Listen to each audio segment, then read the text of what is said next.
ऐसा यार चुनो जो कभी छूटे ना, कभी बिछुड़े ना, कभी दूर ना हो, तो वो निकले श्री भगवान ही ऐसे मित्र। प्रेमानंद जी महाराज हुए बहुत दुखी, वही किया जो किसी ने सोचा नहीं था। मिलने में सुख, बिछुड़ने में दुख, यही संसार की रीति चलती है और यहाँ बिछुड़ना पड़ेगा।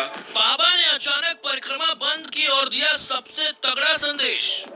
उनको जलन होती है तो अपनी जलन को निगेटिव भाव के द्वारा वो शांत करना चाहते हैं। प्रेमानंद जी महाराज के खिलाफ बहुत बड़ी साजिश का खुलासा। आखिरकार प्रेमानंद जी ने वही फैसला लिया जिसके बारे में सोचकर भक्त डर से कांप रहे थे। भक्त उनके दर्शन के लिए वृंदावन पहुंचते थे, बाबा का दर्शन होता था, लेकिन अब बाबा ने एक ऐसा ऐलान किया, ऐसा फैसला लिया जिसके बाद भक्त कह रहे हैं कि बाबा ऐसा मत करिए, हम कहां जाएंगे। प्रेमानंद जी महाराज का हमेशा ही एक मानना रहा है कि किसी को कष्ट उनकी वजह से नहीं होना चाहिए। जिस तरीके से बीते कुछ वक्त से महिलाओं ने उनके खिलाफ प्रदर्शन किया था, बाबा के खिलाफ उल्टे सीधे शब्दों तक का इस्तेमाल किया था, प्रेमानंद जी महाराज उसके बाद बहुत दुखी हुए थे। उनका दुख उनके प्रवचन के दौरान साफ तौर पर दिखने को भी मिला। प्रेमानंद जी महाराज के खिलाफ जब विरोध किया गया और उसके बाद जब वो सत्संग कर रहे थे तो उन्होंने कई सारी बातें कही जो हमने आपको ऊपर सुनाई है। सवाल यही है कि क्या प्रेमानंद जी महाराज वृंदावन छोड़ देंगे? इस पर बड़ी अपडेट सामने आई है जिसके बारे में हम आपको बताएंगे, मगर सबसे पहले जान लीजिए कि वो महिलाएं कौन है जो प्रेमानंद जी महाराज की पदयात्रा के पीछे हाथ धोकर पड़ी है। ढोल नगाड़े निकल रहे हैं और मोर भी नाच रहे हैं और ये इनका 2:30 बजे निकलते हैं पर 11:30 बजे से शुरू हो जाता है। देश और दुनिया में बाबा के भक्त हैं, कोई भी ऐसा नहीं होगा जो बाबा से नफरत करता हो। बाबा की सबसे खास बात यही है कि किसी खास व्यक्ति के लिए इनका झुकाव नहीं है, मतलब सभी के लिए एक जैसा व्यवहार करना, एक जैसा सभी को सम्मान देना सबसे बड़ी इनकी खासियत है। बाबा के सामने अगर कोई गरीब पहुंचता है तब भी वो उसे वैसे ही मिलते हैं जैसे कोई अमीर आदमी हो। कोई अभिनेता जब पहुंचता है, कोई कलाकार जब पहुंचता है, कोई क्रिकेटर जब वहां पहुंचता है तो उनका नजरिया नहीं बदलता है और यही उनका नजरिया लोगों को देखने में खूब पसंद आता है। असल में कैसे भौतिक जीवन में सुखी रहा जा सकता है, भौतिक जीवन का पालन करते हुए कैसे ईश्वर के चरणों में जाया जा सकता है, ईश्वर को पाया जा सकता है, बाबा इसका मार्ग प्रशस्त करते हैं। जब लोग चिंतित होते हैं, जब लोग परेशान रहते हैं, जब किसी को कोई उपाय नहीं सूझ रहा होता है और उनके सामने अंधेरा होता है, तब बाबा के पास वो पहुंचते हैं और अपने दुख को उनके सामने रखते हैं, जिसका निदान बाबा बिना देरी किए करते हैं। भक्तों की भीड़ के बीच आपको कुछ महिलाएं भी दिखाई पड़ रही होंगी, मगर जो महिलाएं पदयात्रा के खिलाफ हैं वो अलग है।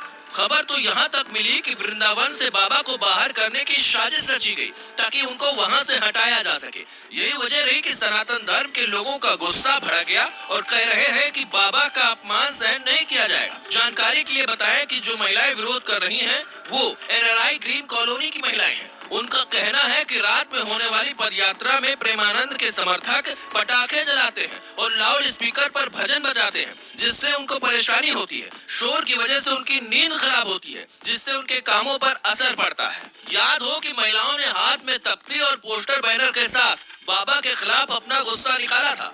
मैं पिछले 1-1.5 साल से यही देख रही हूँ कि महाराज जी का दिन ब दिन ये सब बढ़ता जा रहा है। महिलाओं का तर्क यही है कि बाबा रात के 2 बजे पदयात्रा निकालते हैं, जिससे उनकी नींद खराब होती है, क्योंकि भक्त ढोल और नगाड़े बजाते हैं। तो सबसे बड़ा सवाल तो ये है कि आखिरकार प्रेमानंद जी महाराज रात में 2 बजे क्यों परिक्रमा करते हैं? वो दिन में भी तो कर सकते हैं। तो इसका जवाब छिपा हुआ है ब्रह्म मुहूर्त में। ब्रह्म मुहूर्त क्या होता है वो जान लीजिए।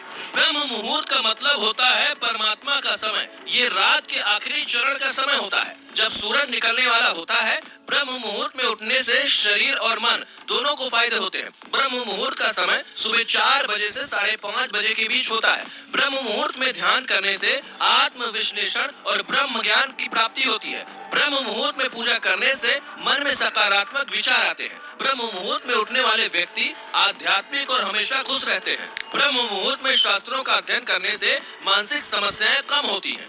प्रेमानंद जी महाराज इसीलिए ब्रह्म मुहूर्त से थोड़ा पहले उठते हैं और परिक्रमा करते हैं। वृंदावन की धरती को वंदन करते हैं, प्रणाम करते हैं, साथ में भक्तों को दर्शन भी देते हैं। बाबा करीब 4 बजे आश्रम पहुंच जाते हैं, जहां से वो ब्रह्म मुहूर्त में ईश्वर का ध्यान लगाते हैं, शास्त्रों का अध्ययन करते हैं। तो अब आप समझ गए होंगे कि आखिरकार ब्रह्म मुहूर्त में बाबा क्यों उठते हैं और रात्रि में परिक्रमा क्यों करते हैं। एक ऐसे महात्मा जिन्होंने अपनी पूरी जिंदगी ईश्वर के चरणों में समर्पित कर दी, राधा रानी के चरणों में समर्पित कर दी, जिनके आगे दुनिया की बड़ी बड़ी हस्तियां भी झुक जाती हैं, जो बड़ी से बड़ी चिंता को पलक झपकते ही खत्म कर देते हैं, उस महात्मा के ऊपर कुछ लोग जब उंगली उठा रहे हैं तो हर कोई दंग है।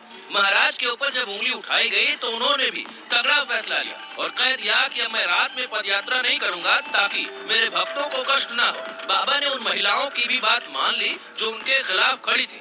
इससे आप समझ सकते हैं कि बाबा की सोच कितनी बड़ी है, कितनी महान है। अगर वो चाहते तो बिल्कुल भी ऐसा ना करते और उनका कोई कुछ कर भी नहीं पाता। हालांकि अब सोशल मीडिया पर लगातार ऐसी खबरें चल रही हैं कि बाबा वृंदावन छोड़ सकते हैं, लेकिन आश्रम से हमें जानकारी मिली कि ऐसा बिल्कुल नहीं है और बाबा वृंदावन में ही रहेंगे, कहीं नहीं जाने वाले। लेकिन इतना तो तय है कि उनके दिल में ठेस तो पहुंची होगी। एक महात्मा जो कि अपने मन से रहते हैं, अपने मन के मुताबिक पदयात्रा करते थे, उस पर जब रोक लगाने की मांग हुई तो बाबा को दुख तो जरूर पहुंचा होगा। इसीलिए अनिश्चित काल के लिए उन्होंने अपनी पदयात्रा को रद्द कर दिया। आपको क्या लगता है, बाबा को पदयात्रा करनी चाहिए या नहीं? अपनी राय जरूर बताएं।